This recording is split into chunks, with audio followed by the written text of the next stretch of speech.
In figure 6.13 lines A B and C D intersect at O. तो आप देख सकते हैं कि ओ एक इंटरसेक्टिंग पॉइंट है लाइन ए बी और सी डी के लिए। If angle A O C plus angle B O E is equal to 70 degree. तो देखिएगा ए ओ सी और बी ओ ई ये दो एंगल हैं जिनका सम आपको 70 डिग्री गिवन है। एंगल बी ओ डी का वैल्यू है 40 डिग्री। तो आप यहाँ पर देख सकते हैं ये एंगल बी ओ डी है जिसका वैल्यू है 40 डिग्री। फाइंड आउट करना है आपको एंगल बीओई का वैल्यू। तो आपको ये वाली एंगल फाइंड आउट करनी है, साथ ही फाइंड आउट करना है रिफ्लेक्स एंगल सीओई को भी। तो यहाँ पे हम सबसे पहले जो कि गिवन है हमारे पास statement line A B and C D intersect at O, इस लाइन की हेल्प से एंगल एओसी का वैल्यू फाइंड आउट करेंगे। तो A B and C D intersect at O. Notice कीजिएगा ये रहा ए बी, ये रहा आपका सी डी। अगर ये दो एंगल एओसी और बीओडी आप ध्यान से देखेंगे तो ये दोनों एंगल कैसे हैं? इक्वल। रीजन क्या होगा? Vertically opposite angle.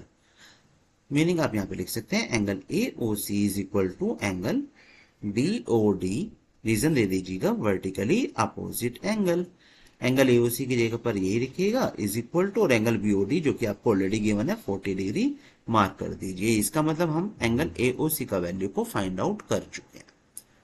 अब यहां से हमें जो हेल्प मिलेगी वो है गिवन पार्ट में एओसी प्लस एंगल बीओई दोनों का सम है 70 डिग्री। एंगल एओसी का वैल्यू ऑलरेडी आप फाइंड आउट कर चुके हैं विच इज 40 डिग्री। तो अब आपके लिए एंगल बीओई के वैल्यू को फाइंड आउट करना इजी हो जाता है। आप करेंगे angle BOE is equal to 70 minus 40। तो एंगल बीओई का वैल्यू क्या आएगा? 30 डिग्री। ये जो एंगल बीओई था आप यहां पर फाइंड आउट कर चुके हैं। अब बात आती है रिफ्लेक्स एंगल सीओई के लिए।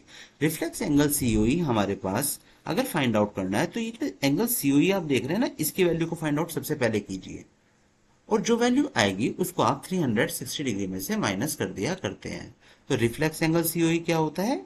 This one. ये आपका रिफ्लेक्स एंगल सीओई कहलाया करता है। तो यहां पर हम करेंगे कि AO B is a straight line. इस स्ट्रेट लाइन पर आप 3 एंगल्स यहां पर देखेंगे।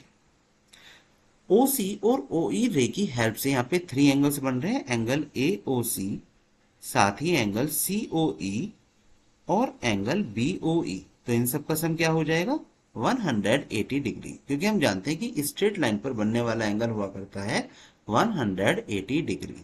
एओसी और बीओई इन दोनों का सम हम ऑलरेडी जानते हैं, तो एओसी और बीओई को हम एक साथ यूज करेंगे और एंगल सीओई को हम सेपरेट कर देते हैं क्योंकि हमें एंगल सीओई का वैल्यू ही पता करना है। Angle AOC plus angle BOE ये हमें ऑलरेडी गिवन था 70 डिग्री। तो इन दोनों के सम को हम यहां पर वैल्यू पुट करेंगे और एंगल सीओई की वैल्यू को फाइंड आउट करेंगे। तो यहां पर angle COE is equal to हो जाएगा 180 डिग्री माइनस 70 डिग्री। ये रिजल्ट देगा आपको 110 डिग्री।